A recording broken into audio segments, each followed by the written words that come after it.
ଓ hello ଯଦି ଆପଣ Nayagarh district ଆସିବ ଅସୁର କୁମାରୀ ବୁଲି ନାହାନ୍ତି ତାହେଲେ ଆସନ୍ତୁ ବୁଲିଯିବ ଅସୁର କୁମାରୀ। ତ ଦିନ 2ଟା ବେଳେ ବାହାରି ପଡ଼ିଲୁ ଆମ ଅସୁର କୁମାରୀ ଯିବାକୁ। ତ ବାଟରେ ଦେଖିଲୁ ଏକ ଏୟାର ଶୋ ହେଉଥିଲା ନା କ'ଣ, ତ ଫଟାଫଟ ଦେଇକି ଅସୁର କୁମାରୀରେ ପହଞ୍ଚିଗଲୁ। ତ ଦେଖନ୍ତୁ ଆପଣଙ୍କୁ ଦେଖାଉଛି ଅସୁର କୁମାରର ଭିଉ। ତ ଦେଖିପାରୁଥିବେ ମାଆଙ୍କ ମନ୍ଦିରକୁ। ଆପଣ ଗୋଟେ କଥା ଜାଣିଛନ୍ତି କି ଅସୁର କୁମାରୀ ନାଁ କାହିଁକି ଅସୁର କୁମାରୀ?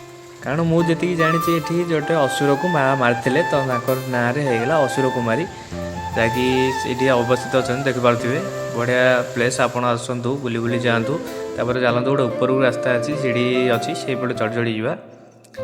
ସନ୍ଧ୍ୟା ବି ଟାଇମ୍ ବହୁତ ହେଇଗଲାଣି ତ ଆମେ ରିଟର୍ନ ବି ପଳେଇ ଆସିଲୁ।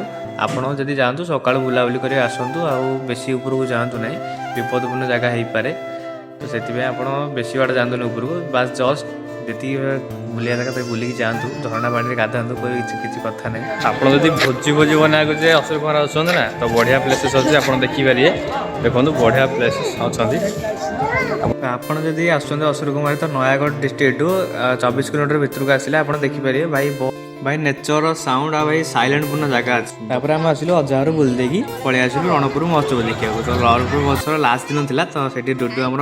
ତାପରେ ପଡ଼ିଆ ମଧ୍ୟକୁ ଏଣ୍ଟ୍ରି କଲା ବେଳକୁ ଦେଖିଲୁ ବାଲୁକା ତୋପ ବାଣୀ ବସନ୍ତ ମଞ୍ଜରୀଙ୍କର କରିଛନ୍ତି। ତାପରେ ଗୋଟେ ସର୍କସ୍ ବି ଦେଖିଲୁ ଟିକେ ଭାଇଙ୍କର। ତାପରେ ଆସିକି ଭିତରେ ବୁଲାବୁଲି କରି ପୋଟାଟୋ ଷ୍ଟିକ୍ ଖାଇଦେଲୁ। ତାପରେ ଯାତ୍ରା ଦୋଳି ଦେଖି ମଜା ନେଇନି ବାଟ ଯାକ ପଳେଇ ଆସିଲୁ। ଭିତରେ ଭାଇ ଏତେ ଗହଳି, ଡୁଡୁ ଆମର ହାଲିଆ ହେଇକି ପାଣି ସେସବୁ ପିଇବାକୁ ଲାଗିଲା।